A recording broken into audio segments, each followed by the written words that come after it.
Hello students. This video is in continuation to the first video lecture about organization culture. Here we will study more about how culture begins and what is the role of a manager to keep a culture alive, and then how a new employee who get recruited to an organization can successfully adapt to the existing cultural organizational culture. Okay, so let's begin. So how culture begins? See, founders hire and keep employees who think and feel the same way they do. देखिए क्या होता है ना कि organisation में जो founders हैं, जब वो कहीं ना कहीं से ऑर्गेनाइजेशन बनना शुरू होता है, राइट। तो इनिशियल में जब ऑर्गेनाइजेशन काफ़ी छोटा होता है, जब ग्रोथ होना ही शुरू होता है, तो उस टाइम पे जो फाउंडर्स होते हैं ना, वो ही लोग बहुत शुरू में एकदम, राइट। तो उसमें क्या होता है ना कि उस टाइम पे फाउंडर्स ही होते हैं जो एम्प्लॉयज़ को रिक्रूट कर रहे होते हैं, उनको इंटरव्यू कर रहे होते हैं। तो इस स्टेज पे क्या होता है कि जो फाउंडर्स है ना, वो हायर करेंगे ऐसे एम्प्लॉयज़ को जो उसी तरीके से काम के बारे में सोचते हो, उनके वैसे ही उनका मतलब कल्चर को लेके और काम को लेके ऐसा ही परसेप्शन हो, अप्रोच हो जैसा कि उनके फाउंडर्स को लेके है, राइट। तो ये है, ऐसा क्यों होता है? देखिए ये बहुत इम्पॉर्टेंट है ये चीज़ करना, राइट। क्योंकि कल्चर का क्या है ना कि एक बार किसी भी ऑर्गेनाइजेशन का कल्चर कुछ बन गया तो वो चेंज करना इजी नहीं होता है। That doesn't fade away very easily. तो उसमें क्या होता है कि ऑर्गेनाइजेशन का कल्चर बन गया तो वो एग्जिस्ट करता है। तो अगर जो फाउंडर्स हैं वो यहाँ पे क्या करते हैं कि इनिशियल जब ऑर्गेनाइजेशन ग्रो करना बनना ही शुरू होता है, तो वो उस टाइम पे ही लोगों को, ऐसे एम्प्लॉयज़ को रिक्रूट करते हैं जो उनके लिए उनके जैसे ही हो, ताकि उनका कल्चर आगे बढ़े, राइट। और देखिए नेक्स्ट है, फाउंडर्स क्या करते हैं, दे इंडोक्ट्रिनेट मतलब क्या होता है, ब्रेन वॉश, राइट।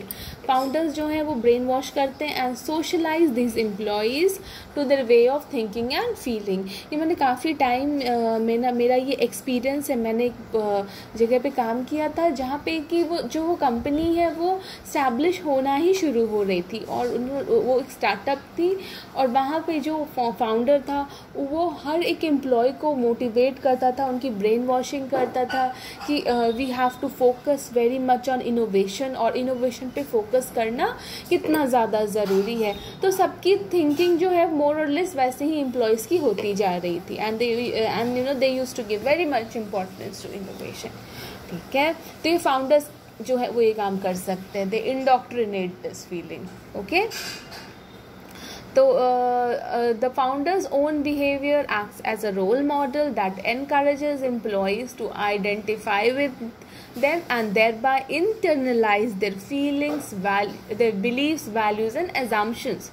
See, कई बारी जो फाउंडर है उसका खुद का भी बिहेवियर है, वो भी एक रोल मॉडल के जैसे काम करता है एम्प्लॉयज़ के लिए। Employees they look up to their founders, और ये होता है कि जो भी ऑर्गेनाइजेशन के जो फाउंडर्स हैं वो बहुत हार्ड वर्किंग है, खुद बहुत ज़्यादा जिस तरह के होते हैं ना, तो लोग उनको ही फॉलो करने लगते हैं, वो एक रोल मॉडल के जैसे काम करते हैं। अगर कोई तो फाउंडर ऐसा है जो कि खुद बहुत अगर लेज़ी है, और तो वो दूसरों को कभी भी मोटिवेट नहीं कर पाएगा इनोवेटिव होने के लिए, हार्ड वर्किंग होने के लिए, राइट। अगर उसका ऐसा मानना है कि लोगों को फ्रेंडली अप्रोच रखना चाहिए बाकी एम्प्लॉयज़ के साथ, तो खुद वो अनफ्रेंडली नेचर का, then people won't listen to him, ठीक है। People would listen to him only if if he himself is that way, okay. This is what we mean by this point. Now keeping culture alive, ऐसे किसी भी organisation का जो culture मैंने आपको बताया था, एक बार बन जाता है तो उसको वो इजीली फेड नहीं होता। तो यहाँ पे ऑर्गेनाइजेशंस जो हैं, लेकिन उनको भी मेहनत करनी पड़ती है ऑर्गेनाइजेशन के कल्चर को आगे लेके जाने के लिए, नहीं तो बहुत कुछ जो है वो डिस्टॉर्ट हो सकता है, और हर एक डिपार्टमेंट का मतलब टाइम नहीं लगता है, बहुत सारे डिपार्टमेंट में अलग अलग कल्चर्स बन जाए, है ना। तो ऑर्गेनाइजेशंस को भी कुछ ऐसी चीज़ें करनी पड़ती है जिससे कि कल्चर जो है वो अलाइव रहे, ठीक है। So first is selection. तो सिलेक्शन जब आप इसमें क्या होता है ना कि जब भी कैंडिडेट्स रिक्रूट हो रहे हैं उस टाइम पे ही ऑर्गेनाइजेशन जो है वो कंसर्न्ड उनको रहना चाहिए कि जो कैंडिडेट रिक्रूट होके आ रहा है वो ऑर्गेनाइजेशन में फिट है या नहीं, राइट। देखिए जो बहुत बड़ी कंपनीज होती हैं, जैसे कि बड़ी बड़ी कंपनीज, उनमें एम्प्लॉयज़ क्या होता है कि छोटा काम के छोटे छोटे पोर्शन करते हैं। अगर वैसे एम्प्लॉयज़ छोटी कंपनी में आ जाए काम करने के लिए, छोटी छोटी कंपनी में बहुत ज़्यादा काम होता है कि एम्प्लॉय के पास, ठीक है, तो वो जो है बड़ी कंपनी से छोटी कंपनी में आएगा तो वो काम को लेके एडजस्ट नहीं कर पाएगा, राइट। तो यहाँ पे ध्यान रखना पड़ता है ऑर्गेनाइजेशन को कि उनको कंसर्न रहना चाहिए कि how well the candidates will fit into the organisation. कोई बड़ी कंपनी से आया हुआ बंदा छोटी कंपनी में स्टार्टअप में काम करने आएगा तो उसको प्रॉब्लम होगी। तो ये चीज़ जो है ऑर्गेनाइजेशन के ध्यान रखने की चीज़ है। So second is provide information to candidates about the organisation. इसमें क्या होता है कि कैंडिडेट्स को जो है ऑर्गेनाइजेशन ज्वाइन करने के पहले रिक्रूटमेंट मतलब सिलेक्शन के टाइम पे ही ऑर्गेनाइजेशन के बारे में बताया जाता है, इन्फॉर्मेशन दिया जाता है कि उनका काम करने का कल्चर कैसा है और वहाँ पे चीज़ें कैसी हैं। तो क्या होता है उसके बाद कि एम्प्लॉयज़ जो हैं वो वैसे ही एम्प्लॉयज़ को फिर चूज़ किया जाता है जो उस कल्चर में काम करने के लिए अग्री करें, ठीक है। तो यहाँ पे कैंडिडेट्स को भी इंफॉर्मेशन दिया जाता है ऑर्गेनाइजेशन के बारे में, और ऑर्गेनाइजेशन भी थोड़ा सा कैंडिडेट्स के बारे में जानने की कोशिश करती है ताकि जो एम्प्लॉय आए काम करने के लिए वो फिट हो ऑर्गेनाइजेशन में, ठीक है। तो these are the things to be kept in mind while selection, okay. Next is top management. Senior executives help establish behavioral norms that are adopted by the organization. इसमें क्या होता है जो सीनियर एग्जीक्यूटिव होते हैं ना वो बिहेवियरल नॉर्म्स स्टैब्लिश करने में हेल्प करते हैं। ऐसा वो कैसे करेंगे? देखिए जो प्रैक्टिस सीनियर मैनेजमेंट अपनाएगा, ठीक है, वो वही चीज़ जो है ऑर्गेनाइजेशन के अंदर एक कल्चर बिल्ड करेगा।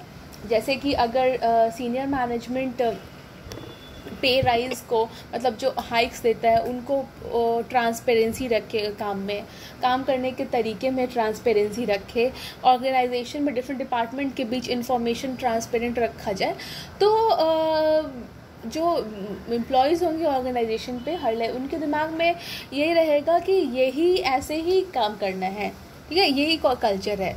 तो जूनियर लेवल पे भी एम्प्लॉयज़ ट्रांसपेरेंसी रखेंगे। अगर सीनियर मैनेजमेंट ही करप्ट होगा, राइट, तो जूनियर लेवल पे क्या होगा? वो तो डेफिनेटली करप्ट होंगे, है ना। तो सीनियर एग्जीक्यूटिव जो होते हैं, जो टॉप मैनेजर्स होते हैं, वही बिहेवियरल नॉर्म्स को एक तरह से स्टैब्लिश करते हैं।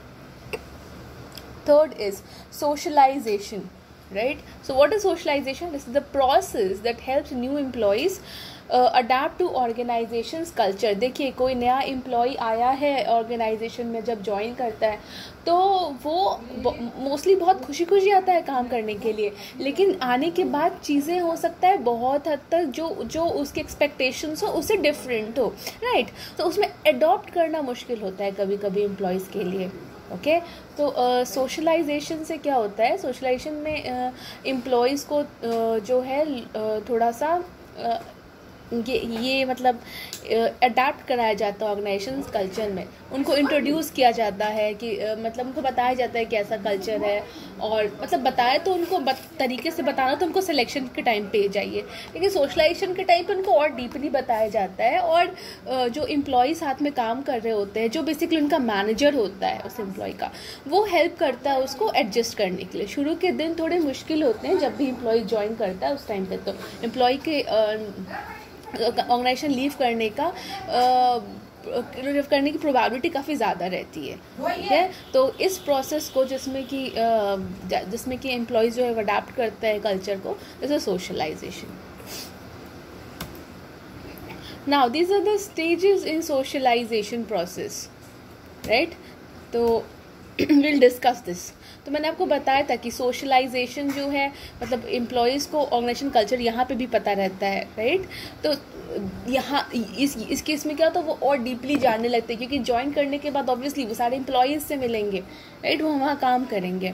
तो यहाँ पे जो स्टेजेस है, देखिए इसमें स्टेजेस है, प्री अराइवल स्टेज, ठीक है, 3 स्टेज में बांटा गया है सोशलाइजेशन प्रोसेस को। This is the pre arrival stage. Pre arrival stage कैसा होता है, देखिए, is the period of learning in the socialization process that occurs before a new employee joins the organization। जब एम्प्लॉय ने ऑर्गेनाइजेशन ज्वाइन भी नहीं किया है और एम्प्लॉय को ऑर्गेनाइजेशन के बारे में बताया जा रहा है, ज्वाइन करने के पहले उनकी ट्रेनिंग कराई जा रही है ना। This is the pre arrival stage. Next is encounter stage. Encounter stage क्या होता है, this is the stage in the socialization process in which employees what organization is really like and confronts the possibility that expectations and reality may diverge। इस stage पे socialisation का second stage encounter से, जिस पे कि employ आता है, organisation को ज्वाइन करता है, and he finds oh my God what I was expecting is really different from the reality, ठीक है। तो ये होता है आपका एनकाउंटर स्टेज, जब आता है और वो देखता है कि जो उनको एक्सपेक्टेशंस थी वो रियलिटी से तो डिफरेंट है। Okay, third is Metamorphosis stage. This is the stage in the socialization process in which a new employee changes and adjusts to the work groups and organization, ठीक है। तो यहाँ पे क्या होता है कि यहाँ पे एम्प्लॉय एडजस्ट करना शुरू करता है काम के साथ, वर्क ग्रुप के साथ, लोगों के साथ, वो एडजस्ट करता है एक्सपेक्टेशंस और रियलिटी के बीच जो डिफरेंट है उसमें, राइट। तो अगर if it is very successful metamorphosis, if the stage is successful, तो उसका बहुत पॉजिटिव आउटकम होता है एम्प्लॉयज़ पे, but if it is not, तो सक्सेसफुल नहीं होता है। If it is successful then it will lead to productivity, right, commitment, और टर्नओवर भी बहुत कम रहेगा, लोग छोड़ के नहीं जाना चाहेंगे एम्प्लॉय ऑर्गेनाइजेशन को, राइट। नाउ ये सोशलाइजेशन का जो प्रोसेस है, see it's very important. Socialization कहाँ से शुरू होता है, कभी आपने सोचा एक कंपनीज के अंदर? ये बेसिकली जो बिजनेस स्कूल्स होते हैं ना, जो MBA के कॉलेजेस होते हैं, ये भी कहीं ना कहीं अपने स्टूडेंट्स को सोशलाइज करते हैं, कि कहीं ना कहीं उनको सोशलाइज करते हैं कि वो वैल्यूज़ और एटीट्यूड जो भी फर्म की रहे उसमें वो फिट कर सकें, उस हिसाब से उनको सोशलाइज करने की कोशिश करते हैं, right. Now this is an important thing, how employees learn culture, कैसे एम्प्लॉयज़ कल्चर को समझते हैं। First is stories. जो अच्छे मैनेजर्स होते हैं उनकी कभी जो फाउंडर्स होते हैं, कई बार उनकी स्टोरीज़ होती है जो काफ़ी उनको बताया जाता है उन स्टोरीज़ के बारे में, जिससे वो काफ़ी मोटिवेट होते हैं, उनको समझ आता है कि ऑर्गेनाइजेशन का कल्चर जो है वो कैसा है, राइट। ये मतलब इनको समझ आता है कि ऑर्गेनाइजेशन कैसी चीज़ों को फेवर करेगा, जैसे कि टाटा फाउंडर्स हैं, राइट। तो उनका अप्रोच काफ़ी ऐसा रहा है कि वो काफ़ी ज़्यादा मतलब कंडक्ट अच्छा रहे, इस पर बहुत ज़्यादा ध्यान देते हैं। तो एम्प्लॉयज़ को ये स्टोरीज़ के थ्रू क्लियर रहेगा, राइट। तो उनको समझ पड़ेगा उनका कि अच्छा ऐसा कल्चर है, उनको समझ रहेगा इस चीज़ की स्टोरीज़ के through. Second is rituals. Rituals क्या है कि देखिए कहीं पे कोई एक ऐसी प्रैक्टिस रहे, जैसे कि कंपनी में लोग आ रहे हैं काम करने के लिए, तो दिन की शुरुआत है वो मॉर्निंग प्रेयर से कर रहे हैं, right. This are rituals. Third is material symbols. What you understand by material symbols? जब ऑर्गेनाइजेशन के अंदर आप जाएंगे तो यू विल सी कि आपके क्यूबिकल में और आपके मैनेजर के क्यूबिकल में क्या कोई डिफरेंस है, राइट, या फिर कोई भी डिफरेंस नहीं है। आपको समझ पड़ेगा कि ये जो ऑर्गेनाइजेशन है वो कैसी चीज़ों को फेवर कर रहा है। इज इट फेवरिंग दिस कि मैनेजर्स और सबऑर्डिनेट के बीच बहुत डिफ्रेंशिएट कर रहा है। Last point is language.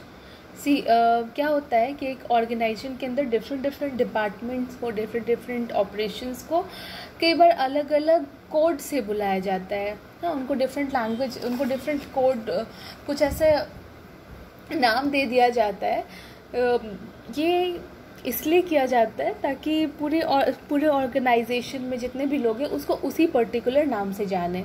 तो ये कहीं ना कहीं एक पर्टिकुलर कल्चर को कैरी करने के, तो एक जैसा कुछ रखने के लिए ऑर्गेनाइजेशन के अंदर एक जैसा कुछ कल्चर रहे, इस वजह से ऐसा करते हैं। जैसे मैं एक जगह पे मैंने देखा था कि उनके यहाँ पे अलग अलग डिपार्टमेंट को different green house, red house ऐसे करके उन्होंने नाम रखा हुआ था डिफरेंट डिपार्टमेंट्स का, ठीक है। तो ये करने के पीछे रीज़न ये है कि कुछ तो कॉमन रहे, जिस कॉमन नेम से उन ऑपरेशन उस पर्टिकुलर डिपार्टमेंट को या डिफरेंट डिपार्टमेंट को कॉमन नेम, कॉमन लैंग्वेज से बुलाया जाए। Okay, now creating an ethical organization culture. इसमें कैसे एक जो ऑर्गेनाइजेशन कल्चर है वो एथिकल रहे, है ना। तो यहाँ पे कुछ चीज़ों का ध्यान रखना पड़ता है ऑर्गेनाइजेशंस को भी, ताकि वो उसके अंदर जो प्रैक्टिसेस रहे वो एथिकल रहे।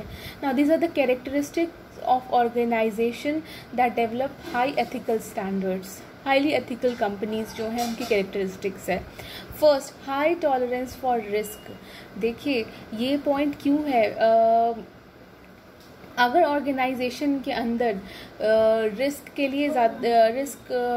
लिए हाई टॉलरेंस नहीं होगा, तो मैनेजर्स जो हैं वो इस डर से कोई रिस्की डिसीजन नहीं लेंगे, एम्प्लॉयज़ इस डर से कोई रिस्की स्टेप नहीं लेगा कि अगर कुछ गड़बड़ हुआ तो उसके ऊपर बात आ जाएगी and that person could face the repercussions, ठीक है। तो ये हाई टॉलरेंस फॉर रिस्क होना बहुत ज़रूरी है। जब हाई टॉलरेंस फॉर रिस्क होगा तो एम्प्लॉयज़ को कहीं ना कहीं बहुत फ्रीडम मिलेगी जिससे कि वो डिसीजंस ले सकें, है ना। And this is very much required कि जब ऐसा होगा तो एम्प्लॉयज़ विल फील फ्री और वो काम को एक्चुअली करेंगे, ना कि एक दूसरे के माथे पे टालेंगे ताकि उनके ऊपर कोई रिस्क ना आए। Okay, low to moderate in aggressiveness. काम को बहुत, ये अग्रेसिवनेस या तो कम रहे या तो मॉडरेट रहे। बहुत ज़्यादा अग्रेसिव इन्वायरमेंट होगा काम को लेके भी तो ख़राब इन्वायरमेंट होगा, दैट वोंट बी एथिकल। कुछ लोग परफॉर्मेंस को मीट नहीं कर पाएंगे फिर अगर टाइम से, तो दूसरे के ऊपर ब्लेम डालेंगे। So that is why aggressiveness should be इधर लो टू मॉडरेट, उससे ज़्यादा अग्रेसिवनेस नहीं होना चाहिए। Now third is focus on means as well as outcomes. Ethical जो ऑर्गेनाइजेशन है वो ये भी चाहिए कि रिजल्ट मिले, ठीक है, आउटकम एंड मीन्स ऑल्सो, कि किस तरीके से कुछ काम को किया जा रहा है वो भी जो है वो एथिकल होना चाहिए। ये नहीं कि कुछ भी करके काम करना है, मीन्स भी एथिकल होना चाहिए। गलत काम करके आप किसी भी आउटकम को, गोल को अचीव करने की कोशिश नहीं कर सकते। तो जब ये ऐसी प्रैक्टिसेस होंगी तो ऑर्गेनाइजेशन जो है वो एथिकल होगा। ये कैरेक्टरिस्टिक्स होते हैं एथिकल ऑर्गेनाइजेशन कल्चर के, ठीक है। Now managerial practices promoting an ethical culture. Managerial level पे क्या प्रैक्टिसेस होते हैं जिससे एथिकल कल्चर प्रमोट किया जाता है ऑर्गेनाइजेशन में। C being a visible role model. जो इंसान, जो मैनेजर है वो जिस भी चीज़ को प्रमोट करना चाह रहा है, ठीक है, मतलब वो चाहता है कि अगर ऑर्गेनाइजेशन के अंदर कल्चर हो वो अच्छा रहे तो उसको भी वैसे ही होना चाहिए। अगर वो चाहते हैं कि ट्रांसपेरेंसी रहे कंपनी के अंदर तो उसको भी ट्रांसपेरेंसी रखनी पड़ेगी, ठीक है। वो अगर ट्रांसपेरेंसी नहीं रखेगा और एक्सपेक्ट करेगा जो एग्जीक्यूटिव्स हैं उनके अंदर ट्रांसपेरेंसी हो, तो that is not possible. Second is communicating ethical expectations. उसके बाद जो मैनेजर्स हैं उनको वो क्या एक्सपेक्ट करते हैं लोगों से ये भी उनको बताना पड़ेगा, ठीक है। उनको उनकी ये मोस्टली क्या होता है कि code of conduct, mostly her company का कोड ऑफ कंडक्ट रहता है और ऑर्गेनाइजेशंस में जो एम्प्लॉयज़ उनको ट्रेनिंग दी जाती है ऑर्गेनाइजेशन ज्वाइन करने के टाइम पे, ठीक है। तो क्या हर एक एम्प्लॉय से एक्सपेक्टेड है उसमें बताया जाता है। एथिकल एक्सपेक्टेशंस क्या हैं उनसे, जैसे कि उनसे एक्सपेक्ट किया जाएगा कि कोई भी डेटा चोरी करके वो दूसरी कंपनी में नहीं भेज सकते हैं, ठीक है। This is ethical expectations. उनको बताया जाता है ट्रेनिंग में कि वो क्या उनसे एक्सपेक्टेड है, क्या उनसे एक्सपेक्टेड नहीं है। Third is provide ethical training. वही उनको ट्रेनिंग प्रोवाइड करना कि उनको किस चीज़ को करने से जैसे कि ये जो एथिकल ट्रेनिंग होती है उसको उनमें एथिकल एक्सपेक्टेशंस बताया जाता है। जैसे कि किसी एम्प्लॉय का किसी ऑर्गेनाइजेशन में ये गलत है कि वो जो साथ में काम कर रहे हैं वो एम्प्लॉयज़ हैं उनको भड़का के दूसरे ऑर्गेनाइजेशन में भेजें, है ना, क्योंकि प्रीवियसली जहाँ काम कर रहे थे वहाँ भेज दे साथ में काम करते वक्त। जैसे कि 2 लोग साथ में काम कर रहे हैं और एक ने कहा कि यार मैं अपनी जॉब से खुश नहीं हूँ, तो साथ में वाला जो बंदा है वो उसको दूसरी कंपनी में उसको रेफर करना शुरू कर दे। These things are sometimes not ethical, ठीक है। तो ये एथिकल ट्रेनिंग दी जाती है, उसमें बताया जाता है कि कंपनी की क्या एक्सपेक्टेशंस है। किसी कंपनी में ओके है बट किसी कंपनी को इस चीज़ से प्रॉब्लम हो सकती है, तो एथिकल ट्रेनिंग में एथिकल एक्सपेक्टेशन की उनसे क्या एक्सपेक्टेड है बताया जाएगा। Okay, rewarding ethical acts and punishing unethical one. कोई अगर एथिकल तरीके से किसी काम करता है तो उसको रिवॉर्ड करना, गलत तरीके से कुछ कर रहा है तो उसको पनिश करना, इससे भी एथिकल कल्चर जो है वो ये प्रमोट होगा। जैसे कि अगर कल्चर है कि आपको साथ मिल के काम करने, किसी ऑर्गेनाइजेशन का कल्चर है, लेकिन अगर एक कोई मैनेजर है उसने अग्रेसिव तरीके से काम किया, किसी की बात नहीं सुनी और उसने किसी की अपनी मनमानी की और एक काम को कर लिया, अगर तो बहुत सीनियर मैनेजमेंट उसको रिवॉर्ड करता है तो उस केस में एथिकल कल्चर प्रमोट नहीं होगा, है ना। उस केस में क्या होगा, उस मैनेजर को अनएथिकल प्रैक्टिस हुआ ना ये, मतलब क्योंकि उससे ये एक्सपेक्टेड नहीं है तो उसको वहाँ पे मैनेजर को जो डांट लगानी पड़ेगी कि आपने जो काम किया तरीका आपका सही नहीं था। जब इस तरीके से करेंगे तभी वो कल्चर आगे जाएगा। प्रोवाइडिंग प्रोटेक्टिव मैकेनिज्म, सी क्या होता है कि कई बारी सपोज एक मैनेजर है वो गलत चीज़ें कर रहा है, वो डेटा में कुछ हेर फेर कर रहा है और गलत प्रॉफिट शो कर रहा है फाइनेंस डिपार्टमेंट को, right.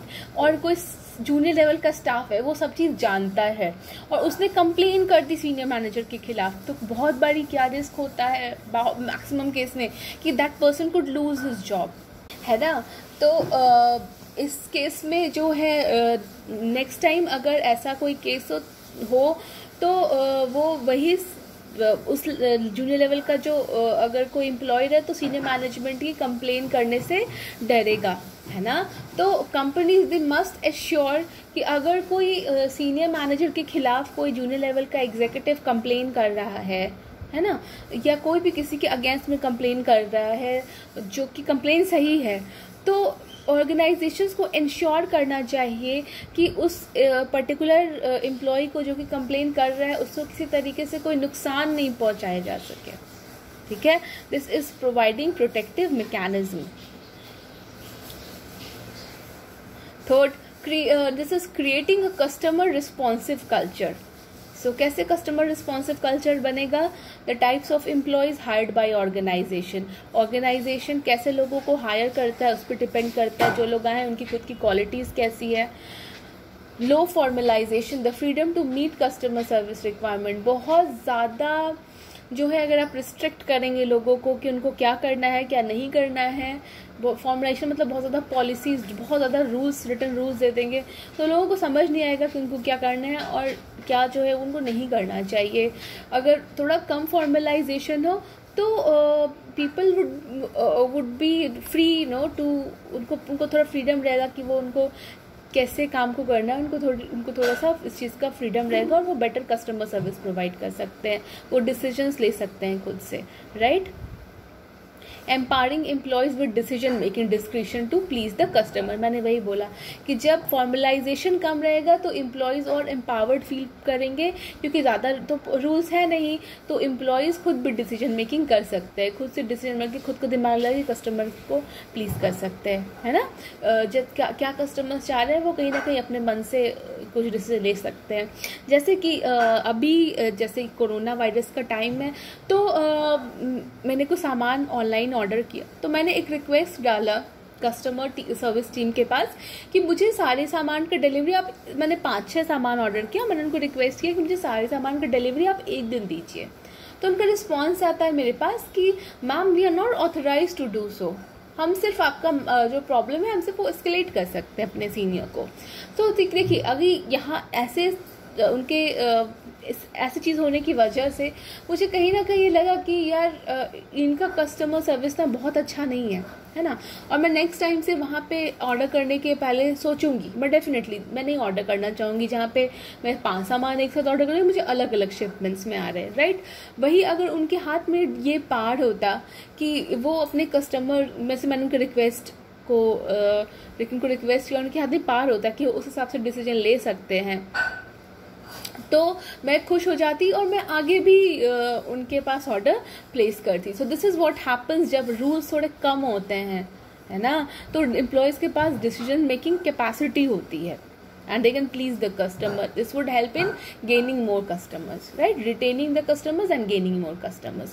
Fourth is good listening skills to understand the customer message. Definitely तो बहुत important है, किसी इंसान की listening skill अच्छी होगी तभी तो वो दूसरे कस्टमर की परेशानी समझेगा। रोल क्लैरिटी होनी बहुत ज़रूरी है। Role clarity that allow service employees to act as a boundary spanners. Role की क्लैरिटी होनी चाहिए हर एक एम्प्लॉय को, ताकि वो उसको पता रहे कि उसको उसके काम करने का दायरा क्या है, उसको कहाँ तक किसी चीज़ का रिस्पॉन्स लेना है, ठीक है। Employees who engage in organizational citizenship behaviour, मतलब जो भी एम्प्लॉयज़ वो ज़्यादा ऑर्गेनाइजेशन में इन्वॉल्व होते हैं। ऑर्गेनाइजेशनल सिटीजनशिप बिहेवियर मतलब वो ज़्यादा अपने आप को ऑर्गेनाइजेशन में क्या पार्ट समझते हैं, ज़्यादा एम्प्लॉयज़ के डिसीजन मेकिंग में इन्वॉल्व होते हैं, है ना। पॉजिटिव व्यू रखते हैं ऑर्गेनाइजेशन के बारे में, जॉब से सेटिस्फाइड होते हैं वो लोग। ऑब्वियसली वो खुश है तो वो कस्टमर्स को भी खुश रखेंगे। Now this is managerial actions. ये मैनेजर्स को क्या करना चाहिए कस्टमर रिस्पॉन्सिव कल्चर बनाने के लिए?